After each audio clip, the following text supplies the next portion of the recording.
Scene 6. Cinderelle, Valere, Ergast. Cinderelle, thinking himself alone. Ah, thrice and 4 times may the heavens bless this law which bans extravagance in dress. No more will husbands' troubles be so great, and women's frivolous cravings will abate. Oh, how I thank the king for such decrees, and how I wish that for men's further ease of mind he'd ban not only lace and frills, but coquetry and its attendant ills.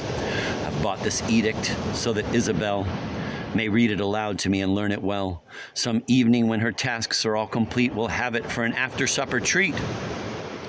Perceiving Valere. Well, do you plan now, Mr. Goldilocks, to send more love notes in that gilded box?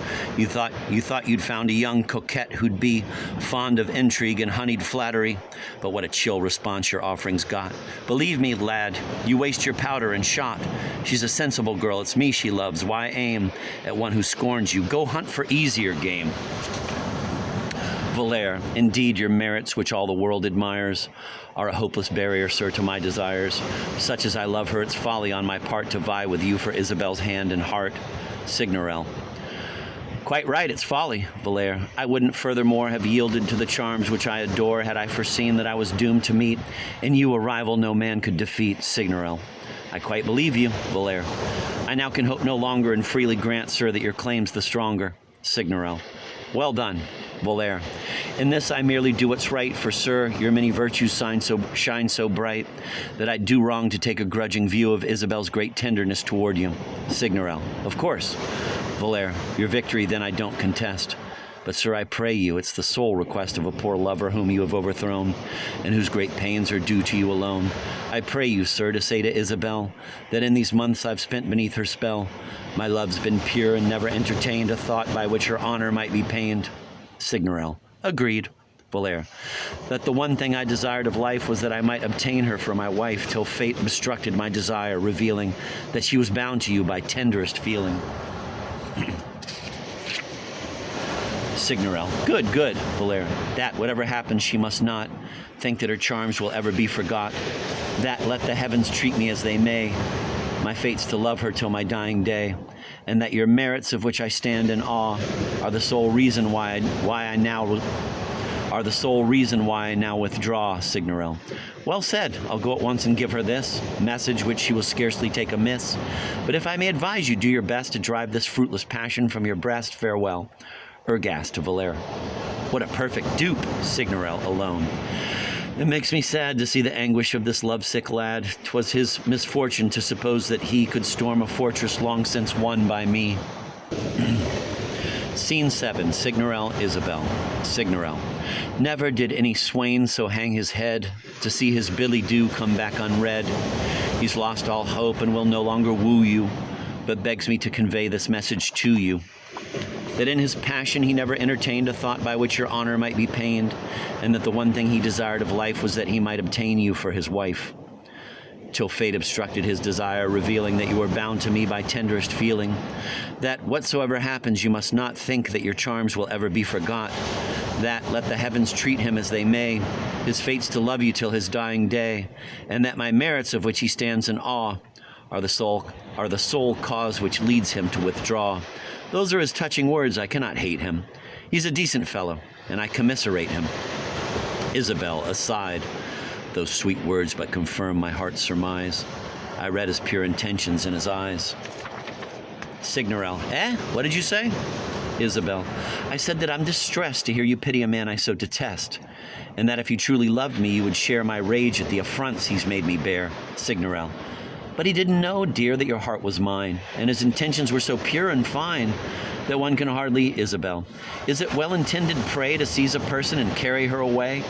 Would a man of honor think it a noble course to snatch me from you and marry me by force, as if I were the kind of girl who could survive such insults to her maidenhood? Signorelle. Do you mean to tell me, Isabel? Yes. This brutish lover talks of abducting me, I now discover. I don't know by what secret means he can have learned so very quickly of your plan to marry me within a week or so, since only yesterday you let me know. But he intends to strike at once, I find, before our loves and fates can be combined. Signorel, well, this is bad indeed. Isabel, oh no, I'm sure he's a decent fellow whose aims are fine and pure. Signorel, this is no joke. He's wrong in the extreme. Isabel, your mildness prompts him to this madcap scheme. If you'd been harsh with him just now, he would have feared your wrath and mine and stopped for good. But even after his letter was returned, he hatched the shocking plot of which I've learned. Convinced in spite of all, it would appear that in my heart of hearts I hold him dear, that I am loath to wed you and cannot wait for him to free me from my captive state. Signorel, he's mad. Isabel, with you he knows how to disguise his feelings and pull the wool over your eyes, but his fair words make sport of you, believe me. It does, I'm forced to tell you, deeply grieve me, that after all I've done for honor's sake to balk the vile advances of this rake, I still must find myself exposed to these shameful designs and base conspiracies.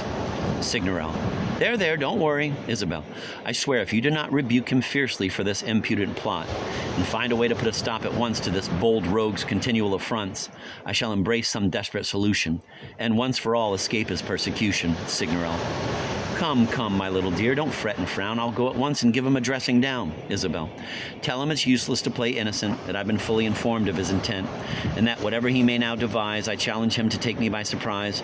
Tell him he wastes his time and urge him to remember what my feelings are toward you, and add that lest he pay a bitter price, he'd best not wait for me to warn him twice. Signorel, I'll say what's needful. Isabel, show him I mean all this by speaking it with gravest emphasis. Signorel, yes, I'll say it all, and I'll be stern. Isabel, I'll wait impatiently for your return.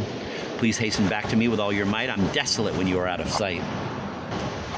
Signorel, fear not. I'll soon be back with you, my sweet. Alone.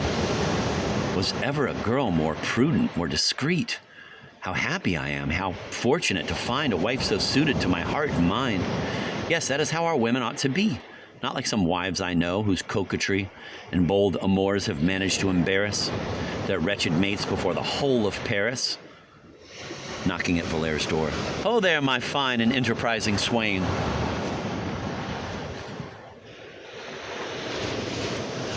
Scene 8, Moliere, Signorel, aghast. Moliere, what brings you back, sir? Signorel, your follies once again.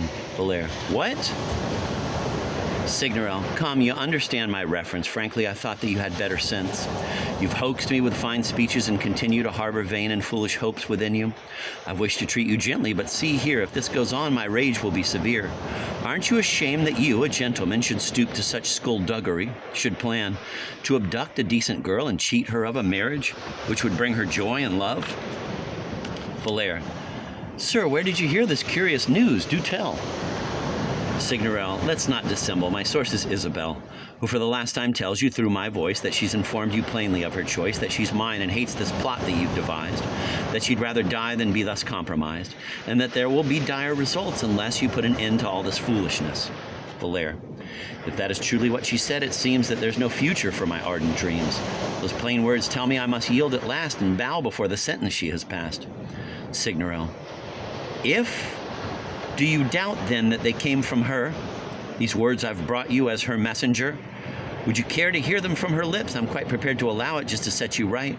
Follow me, then, and learn from her directly whom she prefers and if I spoke correctly.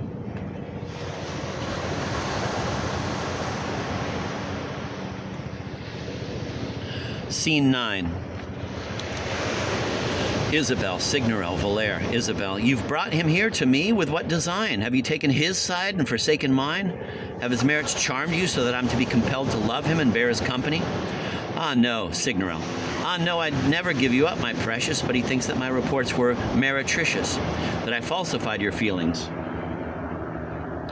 When I stated that you were fond of me and he was hated, therefore I'd have you speak to him and dispose of this delusion on which his hopes repose. Isabel to Moliere. What? When I've bared my whole soul to your eyes, can you still doubt where my affection lies? Moliere. Madame, this gentleman's reports were such, I own, as to surprise me very much. Frankly, I doubted them in this last degree, which sentences my heart to misery, so stuns me that I dare request of you that you repeat those words if they were true.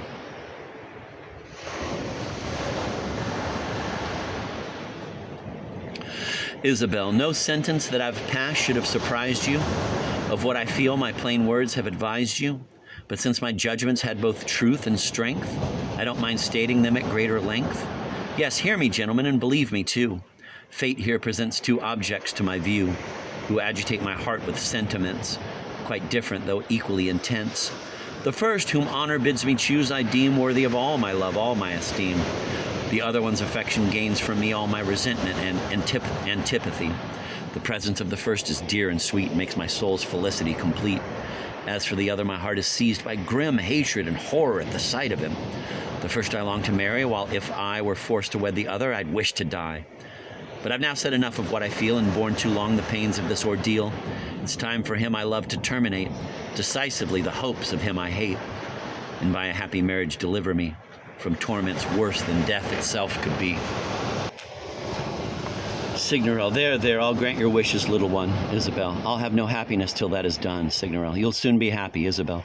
It's scandalous, I know, for a young girl to declare her passion so. Signorel, no, Isabel, yet in my present state of strain, I take the liberty of being plain, and cannot blush for the fervent things I've said, of one to whom I feel already wed. Signorel, of course not, sweetest angel, dearest dear, Isabel. Let him now prove his love at last. Signorel, yes, here, come, kiss my hand. Isabel, let him delay no more, but speed the nuptial day I'm yearning for, and take my promise now that none but he shall ever speak his marriage vows to me. She pretends to embrace Signorel, and gives Valere her hand to kiss. Signorel, ha, my pretty duck, my pussycat, you shall not pine for long, I promise that. There now, to Valere, you see she cares for me alone. I didn't prompt her, those words were all her own. Valere, well, madam, you've made your feelings clear indeed. I grasp your wishes and shall pay them heed. I'll rid you very soon, you may be sure, of him whose presence you cannot endure. Isabel, do so, and I'll be infinitely grateful, for merely to behold him is so hateful, so unsupportable, so odious. Signorel, now, Isabel, I offend you then by speaking thus? Signorel, oh, mercy, not in the least, but I confess I feel some pity for the man's distress. You put your adverse feelings too severely, Isabel. At a time like this, they can't be put too clearly. Valere, well, I'll oblige you. In 3 days from this date, you'll see no more the object of your hate. Isabel, thank heaven, farewell. Signorel, to Valere, I'm sorry for your pain, but Valere, no, you'll not hear me whimper or complain. In judging us, Madame's been most judicious, and I'll now strive to gratify her wishes. Farewell. Signorel, poor lad, he's utterly undone. Come, I'm her other self. Embrace me, son. He embraces Valere.